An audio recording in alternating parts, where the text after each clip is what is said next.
ഷോണെ, നീ ആദ്യം അൽഫോൺസയെ തിരികെ പാർവതിയാക്കാമോ? രാജീവ് ചന്ദ്രശേഖർ വന്നപ്പോഴെങ്കിലും കേരളത്തിൽ BJPക്ക് ഒരു പുത്തൻ ഉണർവുണ്ടാകും എന്ന് കരുതിയെങ്കിലും സകല പ്രതീക്ഷകളും തകർക്കുന്ന രീതിയിലാണ് രാജീവ് ചന്ദ്രശേഖറിൻ്റെ പ്രവർത്തനങ്ങൾ. ക്രൈസ്തവരെ ചേർത്ത് നിർത്തി നേട്ടം കൊയ്യാം എന്ന് കരുതി പാർട്ടിയിലേക്ക് നൂലിൽ കെട്ടിയിറക്കിയ ക്രൈസ്തവ നാമധാരികളെല്ലാം തന്നെ ഒടുവിൽ പാർട്ടിക്ക് വിനയാകുന്നതാണ് നാം കാണുന്നത്. കഴിഞ്ഞ പാർലമെൻറ്റ് തിരഞ്ഞെടുപ്പിൽ BJPയുടെ തോൽവിയുടെ ആഘാതം വർദ്ധിപ്പിച്ചതിൽ പ്രധാനിയാണ് അന്തപ്പൻ്റെ മന്തപ്പൻ ചക്കൻ. ലവൻ്റെ ആ ചിരി സഹിക്കാൻ വയ്യാഞ്ഞാണ് ജനങ്ങൾ മറ്റ് സ്ഥാനാർത്ഥികൾക്ക് ആഞ്ഞ് വോട്ട് കുത്തിയത്. എന്തായാലും ഒടുവിൽ അവനെ ചാക്കിൽ കയറ്റി വട്ടം കറക്കി വീട് നാറ്റിക്കുന്ന പൂച്ചയെ കൊണ്ട് കലിങ്ങിനടിയിൽ കളയുന്നത് പോലെ ഡൽഹിയിലോ മറ്റോ കൊണ്ട് തട്ടിക്കളഞ്ഞു എന്നാണ് കേൾവി. ഇപ്പോൾ ഇതാ എലി പോയപ്പോൾ എട്ടുകാലി എന്ന് പറഞ്ഞതുപോലെ അടുത്ത അവതാരം സെൽഫ് ഗോളുമായി ഇതാ ഇറങ്ങിയിരിക്കുകയാണ്. ലവനാണ് വർഗീയ കാളകൂട വിഷം വമിക്കുന്ന പൂഞ്ഞാർ ജോർജിൻ്റെ മൂത്ത മോൻ പൂഞ്ഞാർ ജോൺ. തന്ത വാ തുറക്കുന്നത് തിന്നാനും വർഗീയതയും തെറിയും പറയാൻ വേണ്ടി മാത്രമാണ്. വിത്ത് ഗുണം 10 ഗുണം എന്ന് പറയുന്നത് പോലെ ഇപ്പോൾ ഇതാ പൂഞ്ഞാച്ചക്കനും അപ്പൻ്റെ അതേ മാർഗത്തിലാണ്. ക്രൈസ്തവ പ്രശ്നങ്ങളിൽ ഇടപെട്ട് കുത്തിത്തിരിപ്പുണ്ടാക്കി വർഗീയത ആളിക്കത്തിക്കുക എന്നതാണ് പാർട്ടി ലെവനെ ഇപ്പോൾ ഏൽപ്പിച്ചിരിക്കുന്ന പോർട്ട്ഫോളിയോ. എന്നാൽ ഇവൻ എവിടൊക്കെ ഇറങ്ങിയോ അവിടെയെല്ലാം വൃത്തിയായി കുളമാക്കി. മുനമ്പം വിഷയത്തിൽ ഇടപെട്ടു, നാശമാക്കി. നിലമ്പൂരിൽ സ്ഥാനാർത്ഥിക്ക് വേണ്ടി അരമനകൾ കയറി ഇറങ്ങി ചരിത്ര തോൽവി ഏറ്റുവാങ്ങി. കെട്ടിവെച്ച കാശ് പോലും കിട്ടാതെ BJP സ്ഥാനാർത്ഥി തോറ്റ് തുന്നമ്പാടി. കന്യാസ്ത്രീ വിഷയത്തിൽ കുമ്മനടിച്ച് കയറി നിന്ന് ഇളിച്ചു കാണിച്ച് അതും പാളിപ്പോയി. ഇപ്പോൾ ഇതാ തോൽവികൾ ഏറ്റുവാങ്ങുവാൻ വീണ്ടും ലവ് ജിഹാദ് എന്നും പറഞ്ഞ് ഇറങ്ങിയിരിക്കുകയാണ്. ഇവനോ ബോധമില്ല. BJP നേതാക്കൾക്കെങ്കിലും സ്വല്പം ബോധമുണ്ടായിരുന്നു എങ്കിൽ ഈ പത്രസമ്മേളനം നടത്തുവാൻ ലവ് ജിഹാദ് പോലെ ലവ് ക്രൂസൈഡ് നടത്തിയ പ്രതിയെ തന്നെ ഏൽപ്പിക്കുമായിരുന്നു. പാർട്ടി അണികളെപ്പോലെ നാട്ടുകാർ വെറും ഉണ്ണാക്കന്മാർ ആണെന്നാണോ BJP പാർട്ടി നേതൃത്വം കരുതുന്നത്? നിർബന്ധിത മതം മാറ്റി വിവാഹം കഴിപ്പിക്കുവാൻ ശ്രമിക്കുന്നത് ക്രിമിനൽ കുറ്റമാക്കിയാൽ ആദ്യം അകത്തു പോകുന്നത് ഇവനും ഇവൻ്റെ അപ്പൻ പൂഞ്ഞാർ ജോർജും അല്ലേ? വാഹനാപകടത്തിൽപ്പെട്ട് പ്രജ്ഞയേറ്റിരിക്കുന്ന കോടീശ്വരനായ ജഗദീഷ് ശ്രീകുമാറിൻ്റെ മകളും ഹൈന്ദവ വിശ്വാസിയുമായ പാർവതിയെ പ്രണയം നടിച്ച് നിർബന്ധിച്ച് മതം മാറ്റി ആരും കാണാതെ പള്ളിയിൽ കൊണ്ടുപോയി മാമോദിസ മുക്കി അൽഫോൺസ ആക്കിയ ശേഷം മാത്രം കല്യാണം കഴിച്ച ആ നാണം കെട്ടവനാണ് ഇന്ന് ഈ ഇരുന്ന് മതം മാറ്റൽ കുറ്റകരമാക്കണമെന്നും പറഞ്ഞ് പത്രസമ്മേളനം നടത്തിയത്. ഇവനും ഇവൻ്റെ തന്ത പൂഞ്ഞാർ ജോർജിനും നാണം എന്ന് പറയുന്ന വികാരം ഇല്ലാത്തവരാണ് എന്ന് അറിയാത്ത കേരളത്തിലെ ഏക വ്യക്തി എന്ന് പറയുന്നത് രാജീവ് ചന്ദ്രശേഖർ മാത്രമാണ് എന്ന് ഇപ്പോൾ നമുക്ക് മനസ്സിലാക്കാൻ സാധിക്കും. അല്ലെങ്കിൽ ഈ വിഷയം സംസാരിക്കുവാൻ ഇവനെ ഏൽപ്പിക്കുമായിരുന്നു. ആ അനൂപ് ആന്റണിയോ മറ്റോ ഏൽപ്പിക്കുമായിരുന്നു എങ്കിൽ ഈ വിഷയം കൂടുതൽ ശ്രദ്ധിക്കപ്പെടുമായിരുന്നു. ഇതിപ്പോൾ സെൽഫ് ഗോൾ ആവുകയും ചെയ്തു. ഷോണെ, നീ പറ, നീ ആത്മാർത്ഥമായാണ് പാർവതിയെ സ്നേഹിച്ചിരുന്നതെങ്കിൽ അവളോട് നീ മാമോദിസ മുങ്ങി അൽഫോൺസ ആകുവാൻ പറയുമായിരുന്നു.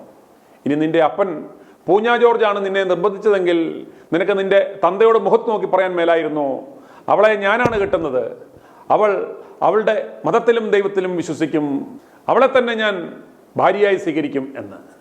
നീയും ആ റിമീസും തമ്മിൽ പിന്നെ എന്ത് വ്യത്യാസമാണ് ഷോണേ ഉള്ളത്? അന്ന് അവൾ വല്ല കടുകയും കാണിച്ചിരുന്നെങ്കിൽ നിനക്ക് സ്വല്പം നാണമില്ലേ ചക്ക? ആദ്യം BJP ചെയ്യേണ്ടുന്നത് പണ്ട് പാൽപ്പടിക്കോ ഇന്ത്യൻ ഡേക്കോ വേണ്ടി മതം മാറിയ ജോർജിൻ്റെ ആ വല്യപ്പൻ ഏത് ജാതിയായിരുന്നു എന്ന് കണ്ടെത്തണം. പൂഞ്ഞാറുകാരോട് ചോദിച്ചാൽ കൃത്യമായി പറഞ്ഞു തരും. എന്നിട്ട് കുടുംബസമേതം ഇവന്മാരെ കർവാപ്പസി നടത്തി ആ സമുദായത്തിലേക്ക് തിരികെ കൊണ്ടുപോകണം. അതുപോലെ അൽഫോൺസയെ തിരിച്ച് പാർവതിയും ആക്കണം. സ്വല്പം പാൽപ്പൊടിക്കും കീറ്റച്ചീലയ്ക്കും വേണ്ടി പിതാമഹന്മാർ ഇന്നലെ ക്രിസ്ത്യാനിയായ ഇവനെയും ഇവൻ്റെ അപ്പൻ പൂഞ്ഞാർ ജോർജിനും എന്ത് അവകാശമാണ് മതം മാറ്റം കുറ്റകരമാക്കണം എന്ന് ആവശ്യപ്പെടുവാൻ? ഇവന്മാർക്ക് അല്പം ഉളുപ്പില്ലേ? ജഗതിയുടെ കയ്യിലുള്ള കോടികൾ കണ്ടിട്ടല്ലേ ഇവൻ പാർവതിയെ പ്രണയം നടിച്ചുകൊണ്ട് മാമോദിസ മുക്കി അൽഫോൺസ ആക്കിയത്? മാമോദിസ വെള്ളം വീണില്ലായിരുന്നുവെങ്കിൽ കുട്ടികൾ ഉണ്ടാകില്ലായിരുന്നു. നീ കാണിച്ച ആ പണി തന്നെയല്ലേ ആ റമീസ് ഇന്നലെ കാണിച്ചത്? നിന്റെ അപ്പൻ ജോർജും അമ്മയും കാണിച്ച പോലെ തന്നെയല്ലേ റമീസിൻ്റെ മാതാപിതാക്കളും അവരുടെ സമുദായത്തിലേക്ക് വരണം എന്ന് ആ പെൺകുട്ടിയോട് പറഞ്ഞത്? BJP നേതൃത്വം ഒരു കാര്യം മനസ്സിലാക്കണം. ഇവനെയും ഇവൻ്റെ അപ്പൻ പൂഞ്ഞാർ ജോർജിനെയും കണ്ടാൽ ഒരൊറ്റ ക്രിസ്ത്യാനിയും BJPക്ക് വോട്ട് ചെയ്യില്ല. ആ അനൂപ് ആന്റണിയെ പോലെയുള്ള മിടുക്കന്മാരെ മുന്നിൽ നിർത്തുക, BJPയെ ക്രിസ്ത്യാനികൾ മാറ്റി നിർത്തേണ്ട യാതൊരു കാര്യവുമില്ല. കാരണം ഇടതു വലത് കള്ളന്മാരെ ജയിപ്പിക്കാമെങ്കിൽ എന്തുകൊണ്ട് BJPക്കും കേരളത്തിൽ ഒരവസരം കൊടുത്തുകൂടാ? പക്ഷേ ഇതേപോലെയുള്ള മുതുപാഴുകളെ BJP ക്രിസ്ത്യാനികളെ പാട്ടിലാക്കുവാൻ ഉപയോഗിക്കരുത്. കാരണം അവർ വിവേകമുള്ളവരാണ്. അമേദ്യം കണ്ട് ചന്ദനമാണെന്ന് അവർ ഒരിക്കലും തെറ്റിദ്ധരിക്കില്ല. ഇനി ആരും ചിരിക്കരുത്. പാർവതിയെ അൽഫോൻസ ആക്കി മതം മാറ്റിയ ആ മോൻ്റെ മോൻ ഇരുന്ന് കീറുന്ന കീറ് കേൾക്കുക. ആരും TV തല്ലി പൊട്ടിക്കരുത്, മൊബൈലെടുത്ത് എറിയുകയും അരുത്. ഈ കഴിഞ്ഞ ദിവസങ്ങളുണ്ടായ സംഭവവികാസങ്ങൾ, കോതമംഗലത്തെ സോണയുടെ മരണം, ഇതൊക്കെ കേരളമേറെ ചർച്ച ചെയ്യപ്പെട്ട വിഷയമാണ്. ഈ വിഷയത്തിൻ്റെ അടിസ്ഥാനത്തിൽ ലവ് ജിഹാദ് ഒരു ക്രിമിനൽ കുറ്റമായി പ്രഖ്യാപിക്കണമെന്ന് ഭാരതീയ ജനതാ പാർട്ടി ആവശ്യപ്പെടുകയാണ്. ഇവിടെ ഇത്രയും ദിവസം കഴിഞ്ഞിട്ടും നിർബന്ധിത മതപരിവർത്തനത്തിന് നിർബന്ധിച്ചു. അതിനുവേണ്ടി പാനായിക്കുളത്ത് ആ പെൺകുട്ടിയെ കൊണ്ട് പൂട്ടിയിട്ട് പീഡിപ്പിച്ചു എന്ന് മൊഴിയുണ്ടായിട്ടും പോലീസ് പറയുന്നത് ഞങ്ങൾക്ക് ഈ വിഷയത്തിൽ കേസെടുക്കാൻ നിയമമില്ല എന്നാണ്. അങ്ങനെ നിയമമില്ല എന്നുണ്ടെങ്കിൽ ആ നിയമം നിർമ്മിക്കുവാൻ, ഇതിനെ കുറ്റകൃത്യമായി പ്രഖ്യാപിക്കുവാൻ കേരള നിയമസഭ നിയമം പാസ്സാക്കണമെന്ന് ഭാരതീയ ജനതാ പാർട്ടി ആവശ്യപ്പെടുന്നു. ഈ വിഷയത്തിൽ ഇന്ന് വരെയുള്ള സമീപനം വെച്ച് നോക്കുകയാണെങ്കിൽ സംസ്ഥാന സർക്കാർ, പിണറായി സർക്കാർ ലവ് ജിഹാദിന് രാഷ്ട്രീയ പരിരക്ഷ നൽകുന്നു എന്ന് വേണം കരുതാൻ. ആരോട് എവിടെ ചോദിക്കുമ്പോഴും ഇങ്ങനെയൊരു വാക്ക് നിയമത്തിലില്ല എന്ന് പറയുന്നു. എന്നാൽ എനിക്കും നിങ്ങൾക്കും അറിയാവുന്നൊരു സത്യം, ഇതൊരു യാഥാർത്ഥ്യമാണ്. FIRലോ ഇതുവരെ കോടതികൾ പരിഗണിച്ചിട്ടുള്ള എവിടെയോ ലവ് ജിഹാദ് എന്ന വാക്ക് ഡിറൈവ് ചെയ്തിട്ടില്ല. ആ വാക്ക് ഇഷ്ടമുള്ളത് സർക്കാർ തീരുമാനിച്ചോട്ടെ, ഞങ്ങൾക്കും വിരോധമില്ല. പക്ഷേ ഇത്തരത്തിലുള്ള പ്രവർത്തികൾക്കെതിരെ, അതും പ്രണയം നടിച്ച് പെൺകുട്ടികളെ ചതിക്കുഴിയിലാക്കുകയും അവരെ നിർബന്ധിതമായി മതപരിവർത്തന കേന്ദ്രങ്ങളിൽ എത്തിച്ച് മതമാറ്റം നടത്തുകയും ചെയ്യുന്ന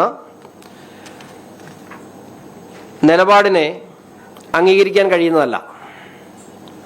മാത്രമല്ല, ഇതിനെല്ലാം ഏറ്റവും അധികം നേതൃത്വം കൊടുക്കുന്നത് നമ്മളെല്ലാം രാജ്യവിരുദ്ധ ശക്തികളെന്ന് പറഞ്ഞ് മാറ്റി നിർത്തിയിട്ടുള്ള സംഘടനകളുടെ സാന്നിധ്യം ഇവിടെ വളരെ വലുതാണ്. കോതമംഗലത്തെ പെൺകുട്ടി സോണയെ കൊണ്ടുപോയി പൂട്ടിയിട്ട സ്ഥലം പാനായിക്കുളമാണ്. ഞാൻ പറയാതെ തന്നെ പാനായിക്കുളത്തെ ഇത്തരം സംഘടനകളുടെ സാന്നിധ്യത്തെ സംബന്ധിച്ച് നിങ്ങൾക്കറിയാം.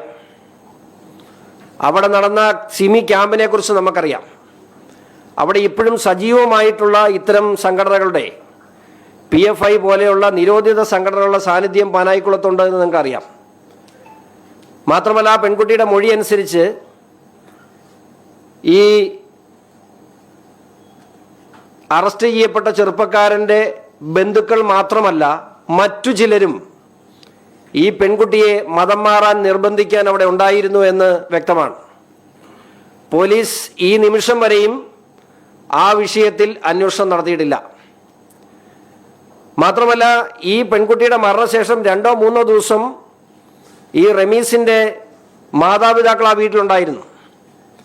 അവരെ ചോദ്യം ചെയ്തില്ല എന്ന് മാത്രമല്ല, അവർക്ക് രക്ഷപ്പെടാനുള്ള സാഹചര്യവും പോലീസ് നൽകി. ഇന്ന് അവർ ഇത്തരം ശക്തികളുടെ സംരക്ഷണയിലാണ്.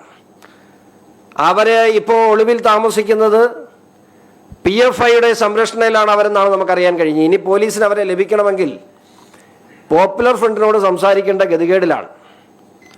ഇത്രയും ഗുരുതരമായ അവസ്ഥയിലൂടെ ഈ സംസ്ഥാനം കടന്നു പോകുമ്പോൾ ഒന്നും നടന്നിട്ടില്ല എന്ന് പറഞ്ഞ് കണ്ണടച്ചു നിൽക്കുന്ന പിണറായി വിജയൻ ഇതിൻ്റെ ഈ സംവിധാനത്തിന് തന്നെ രാഷ്ട്രീയ പരിരക്ഷ നൽകുകയാണ്. ഇതൊരു രാഷ്ട്രവിരുദ്ധ പ്രവർത്തനമാണ്. കാരണം ഇതിന് പ്രേരിപ്പിക്കുന്നത്, അല്ലെ ഇതിന് മുൻകൈ എടുത്ത് മുമ്പിൽ നിൽക്കുന്നത് ഇവിടുത്തെ രാഷ്ട്രവിരുദ്ധ ശക്തികളായ, അല്ലെങ്കിൽ മതരാഷ്ട്രവാദം ഉന്നയിക്കുന്ന തീവ്രവാദ ശക്തികളാണ്. ഇവിടെ പൊന്നാനിയിലും ഈ ജില്ലയിലുള്ള പൈങ്ങോട്ടൂരുമുള്ള മതപരിവർത്തന കേന്ദ്രങ്ങളെ സംബന്ധിച്ചും സംസ്ഥാന സർക്കാർ ഗൗരവമായി അന്വേഷിക്കാൻ തയ്യാറാകണം. അവിടെ നടക്കുന്ന പ്രവർത്തികളെ സംബന്ധിച്ചും അന്വേഷിക്കാൻ സംസ്ഥാന സർക്കാർ തയ്യാറാകണം. കൊട്ടാരക്കരയിൽ, കുട്ടിയുടെ പേര് പറയുന്നില്ല, ആ കൊട്ടാരക്കരയിൽ നിങ്ങൾക്ക് എല്ലാവർക്കും അറിയാം, ഈ കഴിഞ്ഞ ദിവസങ്ങളിൽ സമാനമായ സംഭവം ഉണ്ടായി.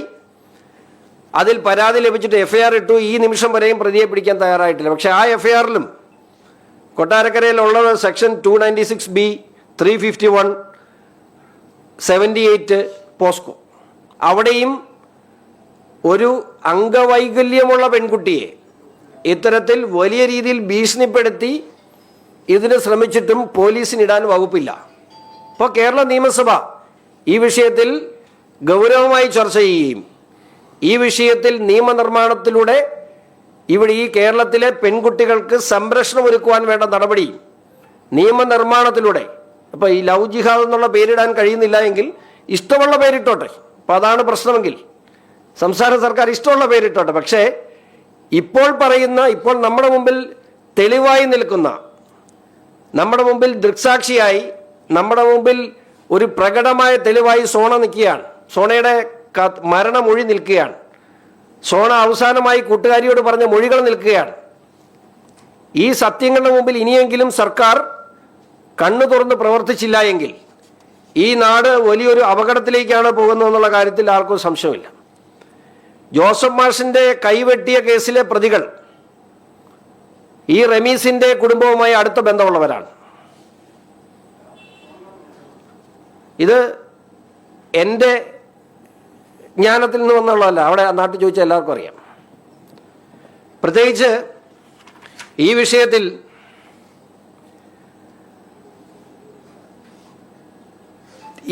ഈ നിമിഷം വരെയും ഈ നമ്മൾ ആരോപിച്ച തീവ്രവാദ ബന്ധത്തെ സംബന്ധിച്ചോ ഇതിൻ്റെ പുറകിൽ PFI അതുപോലെയുള്ള സംഘടനകളുടെ ബന്ധത്തെ സംബന്ധിച്ചോ അന്വേഷിക്കാൻ ഈ നിമിഷം വരെയും പോലീസ് തയ്യാറായിട്ടില്ല.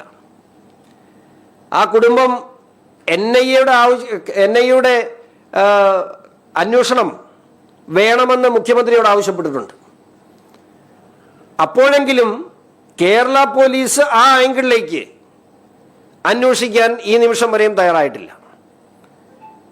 എത്ര കണ്ണടച്ചിരുട്ടാക്കാൻ ശ്രമിച്ചാലും ഇത് കേരളത്തിൽ നടക്കുന്നുണ്ടോ എന്നുള്ളത് നഗ്നമായ സത്യമാണ്. ഇപ്പം നമുക്കറിയാം, മറ്റ് സ്ഥലങ്ങളിൽ എവിടെയെങ്കിലുമൊക്കെ പ്രശ്നങ്ങളുണ്ടാകുമ്പോൾ ഉറഞ്ഞു തുള്ളുന്ന വ്യക്തികൾ, മതപരിവർത്തനത്തിൻ്റെ പേരിൽ എന്ന് പറഞ്ഞ് പ്രശ്നങ്ങളുണ്ടായപ്പോൾ ഉറഞ്ഞു തുള്ളുന്ന ഒരു വ്യക്തിയെയും സ്വന്തം കാൽച്ചുവട്ടിൽ നമ്മുടെ മൂക്കിന് കീഴെ ഒരു പെൺകുട്ടി മതപരിവർത്തനത്തിൻ്റെ പേരിൽ മാനസിക സമ്മർദ്ദം, ആ പ്രലോഭനങ്ങളുടെ പേരിൽ, ആ ഭീഷണിയുടെ പേരിൽ മാനസിക സമ്മർദ്ദം മൂലം ആത്മഹത്യ ചെയ്തിട്ട് ഇവിടെ പിണറായി വിജയനോ VD സതീശനോ മിണ്ടാട്ടമില്ല. അപ്പോൾ ഇവിടെ നടക്കുന്ന ഈ പ്രീണന രാഷ്ട്രീയം, ആ പ്രീണന രാഷ്ട്രീയം ഈ നാടിനെ എങ്ങോട്ട് കൊണ്ട് എത്തിക്കുന്നു? ഈ രാജ്യത്ത് തന്നെ മുസ്ലിം സമുദായത്തിൽ, ഈ രാജ്യത്തെ സ്നേഹിക്കുന്ന സെക്കുലർ കാഴ്ചപ്പാടുള്ള ആളുകളെ കൂടി ഇവിടുത്തെ രാജ്യവിരുദ്ധ ശക്തികളുടെ തൊഴുത്തിൽ കൊണ്ട് കെട്ടുക എന്ന ഉദ്ദേശത്തോടു കൂടിയാണ് ഇവിടുത്തെ ഇടത് വലത് മുന്നണികൾ മുമ്പോട്ട് പോകുന്നത്. ഈ വിഷയത്തെക്കുറിച്ച് പ്രതികരിക്കുവാൻ, ഇങ്ങനെയൊരു വിഷയം കേരള സംസ്ഥാനത്ത് നടന്നുവെന്ന് റെക്കഗ്നൈസ് ചെയ്യാൻ പോലും മുഖ്യമന്ത്രി തയ്യാറാകുന്നില്ല. ഇതൊരു ഗുരുതരമായ തെറ്റാണ്. ഈ വിഷയത്തെ ഗൗരവമായി കാണുവാനും ഇതിന് പരിഹാരമുണ്ടാക്കാനും നാളെ ഒരു സോന ഈ കേരള സംസ്ഥാനത്ത് ഉണ്ടാകാതിരിക്കുവാനും വേണ്ട നടപടി സംസ്ഥാന സർക്കാരും കേരള നിയമസഭയും സ്വീകരിക്കണമെന്ന് ഭാരതീയ ജനതാ പാർട്ടി ആവശ്യപ്പെടുന്നു.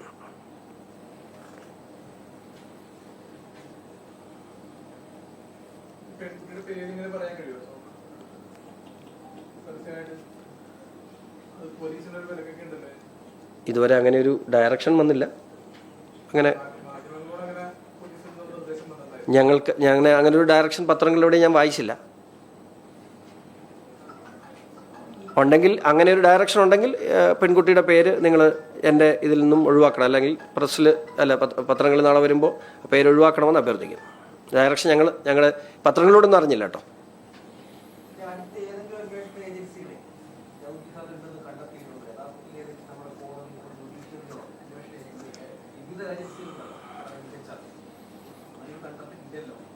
ഈ സോണ എന്ന് പറഞ്ഞ പെൺകുട്ടി മരിച്ചു എന്ന് ആർക്കും സംശയമില്ലല്ലോ. അവൾ എഴുതി വെച്ചേക്കുന്ന കത്തിനകത്തെ കണ്ടന്റിൻ്റെ കാര്യത്തിൽ സംശയമില്ലല്ലോ. അവളെ പാനായിക്കുളത്ത് കൊണ്ട് പീഡിപ്പിച്ചു എന്നുള്ള കാര്യത്തിൽ സംശയമില്ലല്ലോ. അവിടെയുള്ള ആളുകൾക്കിടയിൽ അവളെ മതം മാറ്റത്തിന് നിർബന്ധിച്ചു എന്നുള്ള സംശയമില്ലല്ലോ. ഇതിനെല്ലാം കൂടെ പറയുന്ന പേരാണ് ലവ് ജിഹാദ്. അത് നിങ്ങൾ ഇഷ്ടമുള്ള പേരിൽ വിളിച്ചോ. ഞാൻ പറഞ്ഞല്ലോ, ലവ് ജിഹാദ് എന്നുള്ള പേര് നിങ്ങൾക്ക് ഇഷ്ടമില്ലെങ്കിൽ അത് മാറ്റി വെച്ചു. പക്ഷേ ഇത് നിയമം ഉണ്ടാകണം, അല്ലെങ്കിൽ ഇതിന് പരിഹാരം ഉണ്ടാകണം. അത് നിർബന്ധമായി ലവ് ജിഹാദ് എന്ന് പേര് പറയരുത് എന്ന് ചില ആളുകൾക്ക് നിർബന്ധമാണ്. എനിക്കൊന്നും ചെയ്യാനില്ല. മുഖ്യമന്ത്രിക്ക് അതാ നിർബന്ധം. അത് നിങ്ങൾ മാധ്യമപ്രവർത്തകർ അതിന് കൂട്ടുകൂടി കൊടുക്കരുത്.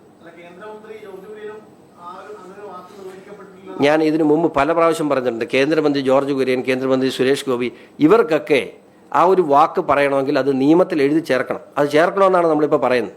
അവർ മന്ത്രിമാരാണ്. ഷോൺ ജോർജിനോ സുമിത് ജോർജിനോ ഷൈജുവിനോ അഡ്വക്കേറ്റ് സജിക്കോ ഒക്കെ ഇവിടെ നിന്ന് പറയാം. ഞങ്ങൾ സത്യപ്രതിജ്ഞ ചെയ്ത് അധികാരത്തിലേറ്റിരിക്കുന്ന ഭരണഘടനാപരമായി അധികാരത്തിലിരിക്കുന്ന ആളുകളല്ല.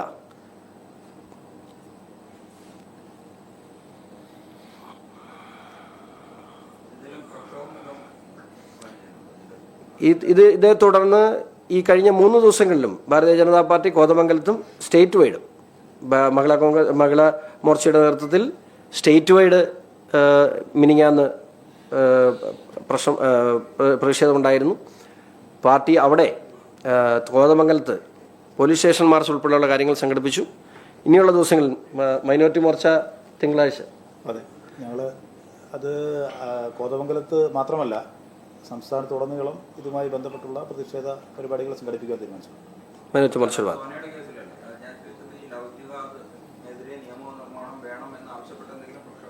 അല്ല, തീർച്ചയായിട്ടും ഇതൊന്നും നമ്മളൊരു ആവശ്യം ഉന്നയിക്കണമല്ലോ. സർക്കാരിന് മുമ്പിൽ നമ്മളൊരു ആവശ്യം ഉന്നയിക്കണം. പാർട്ടിയുടെ ഔദ്യോഗികമായ ഒരു ആവശ്യമാണിത്. ആ ആവശ്യം ഉന്നയിച്ചു. ഈ വിഷയത്തിൽ സർക്കാരിൻ്റെ അലംഭാവം തുടർന്നാൽ, ഈ പ്രീണന നയങ്ങൾ അവർ ഇനിയും തുടരാനാണ് ഉദ്ദേശമെങ്കിൽ തീർച്ചയായിട്ടും ഈ വിഷയത്തിൽ പ്രക്ഷോഭം ആരംഭിക്കേണ്ടതാണ്.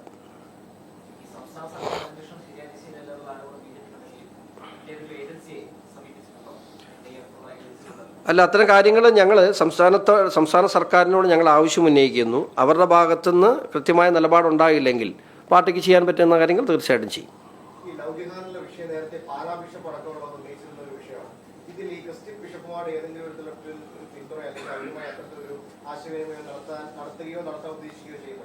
അല്ല, തീർച്ചയായിട്ടും ഒരു വിഷയാടിസ്ഥാനത്തിലല്ല എല്ലാ കാര്യങ്ങളിലും നമ്മൾ ഇത്തരം കാര്യങ്ങളിലൊക്കെ പിതാക്കന്മാരും ഒക്കെ ആയിട്ട് ഡിസ്കഷൻ നടക്കുക. അവരുടെ എല്ലാവരുടെയും കൺസേൺ ആണിത്.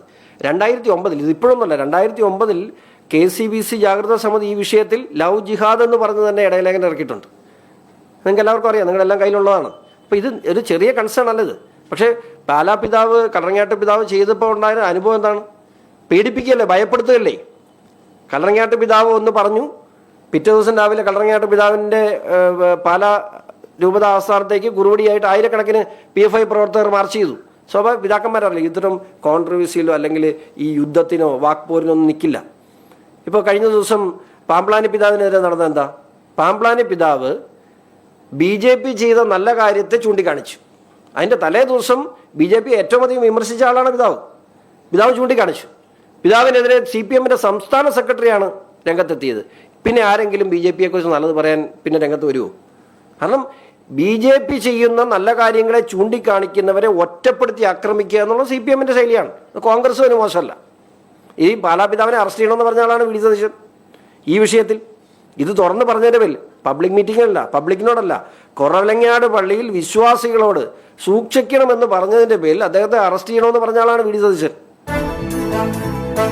i2i News, an eye for truth.